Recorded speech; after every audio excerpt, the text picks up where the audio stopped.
Hey, let's talk Gillette. What's happening in Gillette? Next week on June 3rd is a Gillette City Council meeting. That's Monday, June 3rd, because this City Council meeting will be taking place one day earlier than usual, so that members of our City Council have time to make it to the Wyoming Association of Municipalities convention in Pinedale. Before we get to the agenda, let's take a look at some of the City of Gillette happenings in the next week or two. Unfortunately, many Gillette residents have recently fallen victim to scams. On the newest Eye on Gillette, we talked with members of the Gillette Police Department about what kinds of things to look out for in scam calls or emails. You can watch on the City of Gillette YouTube channel or check out the link in the description. Since the city pool is still closed this summer as they build our new pool, the City of Gillette has again teamed up with the Campbell County Recreation Center to provide free open swim sessions this summer. Monday through Friday from 1 p.m. to 4 p.m., and Saturday and Sunday from 1 to 4:30 p.m. will be free open swimming at the Campbell County Rec Center for the rest of the summer. For more information on Campbell County Parks and Recreation, check the link in the description. Also opening for the summer, the concession stand at the splash pad at the Energy Capital Sports Complex. The concession stand is open when the splash pad is open, so 10 a.m. to 6 p.m. every day, unless it has to be closed due to weather or for maintenance. There will be a special City Council meeting on June 11th for second readings. One second reading of the budget ordinance, and also a second reading of the amendments to Chapter 5 of the City Code. The first readings of both of those will be at the June 3rd City Council meeting. Speaking of which, here's what's on the June 3rd City Council agenda. We've got a few street closures at this meeting. One is for the Big Lost Meadery's revived Donkey Creek Music Festival on June 22nd. Another is to close the 3rd Street Plaza for an ice cream social to meet the candidates on June 26th from 12 p.m. to 9 p.m. Then there will be sort of a bulk street closure covering all of Gillette Main Street's events for the year, like Downtown Thursday Nights, Brews and Crews, and the Parade of Lights.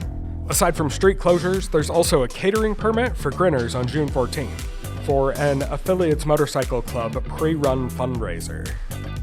Council will consider a bid award for the Traffic Safety Storage Shed and PD Canine Kennels. The Traffic Storage Shed would be a building to store traffic safety items that are currently stored in a big rented shipping container, so a proper building would be a big step up.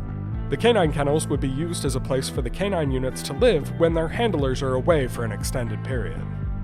Council will consider a resolution authorizing the submission of an application for federal funding from the Transportation Alternatives Program to support the Lakeway Road Pathway Project. The Transportation Alternatives Program, or TAP grants, supports projects that expand transportation options and improve the travel experience. TAP projects include pedestrian and bicycle facilities, safe routes for non-drivers, conversion of abandoned railway corridors and trails, scenic turnouts and overlooks, outdoor advertising management, historic preservation and rehab of historic transportation facilities, vegetation management, archaeological activities, stormwater mitigation, and wildlife management, according to the Wyoming Department of Transportation page on the program.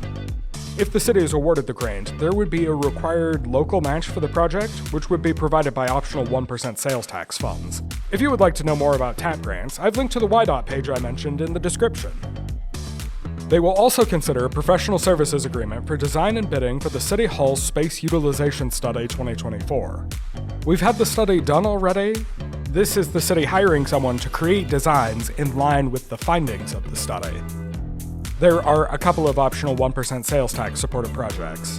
Council will consider a bid award for the Gurley Overpass Deck Injection Repairs Project.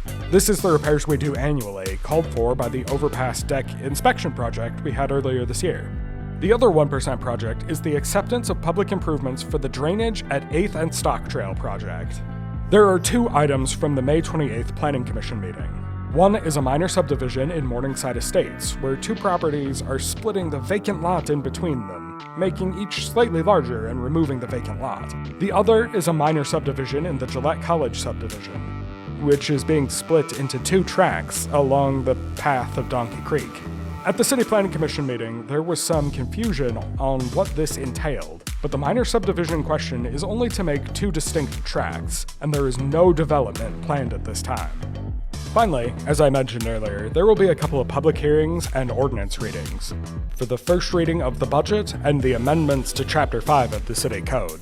Chapter 5 of the City Code is the one that deals with building codes, and the purpose of this amendment is to bring us in line with the new state-level codes regarding contractor licenses. There will also be a public hearing for Budget Amendment number 4.